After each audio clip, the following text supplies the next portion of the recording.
Hello everyone, welcome to the new video from study buzz और मैं हूं अनुभव गुप्ता। आज की वीडियो के अंदर यार मैं आपको एक बहुत इंपॉर्टेंट अपडेट देने वाला हूं कि जो बच्चे माइका कॉलेज को टारगेट कर रहे हैं, माइका की साइकिल 2 स्टार्ट हो गई है। कुछ बहुत इंपॉर्टेंट डिटेल्स है जो आपको अपने माइंड में रखनी चाहिए इस कॉलेज के रिलेटेड। आज की वीडियो के अंदर मैं कंप्लीट इस कॉलेज के बारे में, इसकी साइकिल 2 के बारे में डिस्कस करने वाला हूं। सो माय नेम इज अनुभव गुप्ता, लेट्स स्टार्ट। इससे पहले फ्रेंड्स हम स्टार्ट करें, I would request you channel को सब्सक्राइब करके बेल आइकन जरूर प्रेस कर देना ताकि ऐसी सारी वीडियोस की नोटिफिकेशन आपके पास आती रहे। आप हमारे साथ इंस्टाग्राम पे भी कनेक्ट हो सकते हो, यहाँ पे हम हर एग्जाम की अपडेट पोस्ट करते हैं। एंड अगर आपका कोई डाउट है तो आप हमारे 24/7 डाउट सॉल्विंग ग्रुप भी ज्वाइन कर सकते हो। यहां जाके आप अपना डाउट पोस्ट कर सकते हो, डाउट फैकल्टीज आपके डाउट सॉल्व कर देंगी। अगर फ्रेंड्स मैं बात करूं माइका के बारे में, तो ये माइका कहां पे लोकेटेड है? ये अहमदाबाद के अंदर लोकेटेड है। मुद्रा इंस्टीट्यूट ऑफ कम्युनिकेशन अहमदाबाद इसको कहा जाता है। अब ये कॉलेज बहुत ज्यादा फेमस है अपने एक पर्टिकुलर प्रोग्राम के लिए, that is PGDM-C। C stands for communication. All दो ये कॉलेज PGDM भी करवाता है, जनरल PGDM भी करवाता है, लेकिन जो इनका फ्लैगशिप प्रोग्राम है वो है इनका कम्युनिकेशंस का प्रोग्राम। तो यानी कि अगर आप MBA करना चाहते हो एडवर्टाइजिंग के अंदर, कम्युनिकेशंस के अंदर, मीडिया रिलेशंस के अंदर, ये सारी चीजों के अंदर अगर आप MBA करना चाहते हो तो ये कॉलेज एक फ्लैगशिप कॉलेज है और ये इसका फ्लैगशिप प्रोग्राम है जो आपको टारगेट करना चाहिए। अगर फ्रेंड्स मैं बात करूं एलिजिबिलिटी की, तो वही एलिजिबिलिटी है जो ऑलमोस्ट हर कॉलेज की होती है कि अगर आप PGDM-C या जनरल PGDM करना चाहते हो तो मिनिमम आपकी 10+2+3 इयर्स की वो होनी चाहिए एजुकेशन, यानी कि 3 इयर्स की एजुकेशन होनी चाहिए।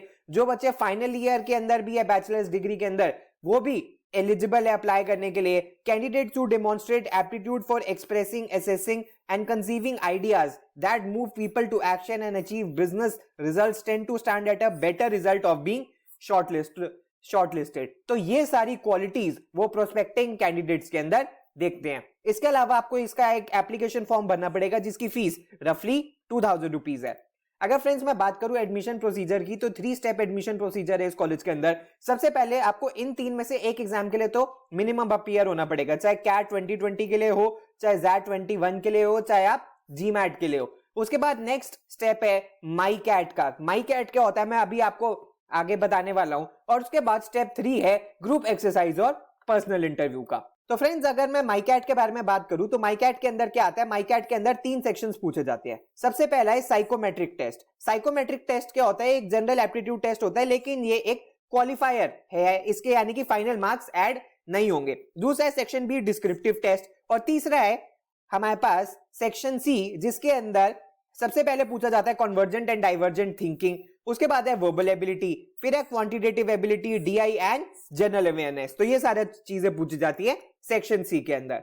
उसके बाद अगर फ्रेंड्स मैं बात करूं कि वेटेज ऑफ मार्क्स या पैरामीटर्स ऑफ एडमिशन क्या है, किस किस चीज को कितने कितनी वेटेज दी गई है, तो कैट जैट या GMAT स्कोर को 20% वेटेज दी गई है, माई कैट को 30% वेटेज दी जाएगी, ग्रुप एक्सरसाइज को 20% वेटेज दी जाएगी एंड पर्सनल इंटरव्यू को 30% वेटेज दी जाएगी। अगर फ्रेंड्स मैं बात करूं टाइमलाइन के बारे में, तो माई कैट 2 यानी कि साइकिल 2 की रजिस्ट्रेशन शुरू हो गई है 26 जनवरी से, जो क्लोज हो रही है वो 20 जनवरी को हो रही है। तो यानी कि इससे पहले पहले आपको फॉर्म भरना पड़ेगा अगर आप माइका के अंदर अप्लाई करना चाहते हो तो। और जो माइकैट का एग्जाम होगा वो 30 जनवरी को होगा, जो स्कोर आएगा वो 14 फरवरी को आएगा, जो शॉर्टलिस्ट लिस्ट आएगी वो 19 फरवरी को आएगी, और जो फाइनल रिजल्ट्स होंगे वो एंड ऑफ द मार्च 2020 के अंदर बता दिए जाएंगे। अगर फ्रेंड्स मैं फी स्ट्रक्चर के बारे में बात करूं तो इस कॉलेज का जो ट्यूशन फी है, रेजिडेंशियल चार्जेस, इंफ्रास्ट्रक्चर फैसिलिटी, तो इनकी वेबसाइट पे जो मेंशन्ड है वो रफली 21 लाख रुपीस के अराउंड है। एंड अगर इंटरनेशनल इमर्जन के लिए कॉलेज लेके जाता है, अगर सिचुएशन नॉर्मल हो जाती हैं तो उसके चार्जेस एक्स्ट्रा लगेंगे। अगर फ्रेंड्स मैं कट ऑफ के बारे में बात करूं तो कोई बहुत एक स्पेसिफिक इसकी परसेंटाइल नहीं है, लेकिन एक जनरल आइडिया मैं आपको अगर दूं तो कैट और जैट के अंदर मिनिमम 80 to 85 परसेंटाइल आपकी होनी चाहिए, तो आपके सिलेक्शन के चांसेस अच्छे हो जाते हैं। लेकिन बाकी ये बहुत सारे पैरामीटर्स देखते हैं और इन सब चीजों को कैलकुलेट करने के बाद एक कॉम्पोजिट स्कोर निकाला जाता है जिसके बेसिस पे सिलेक्शन होती है। नेक्स्ट अगर फ्रेंड्स मैं प्लेसमेंट्स के बारे में बात करूं, यानी कि हम 2 साल लगाने वाले हैं, 20-21 लाख रुपए लगाने वाले हैं, तो हमारी कितनी की प्लेसमेंट्स लग सकती है? अगर मैं पहले 2017 और 19 के बारे में बात करूं तो इसके अंदर 180 बच्चे थे और नंबर ऑफ पार्टिसिपेटिंग कंपनी 78 थी, और जो एवरेज सैलरी लगी थी वो अप्रोक्सीमेटली 13 लाख रुपीस के अराउंड लगी थी।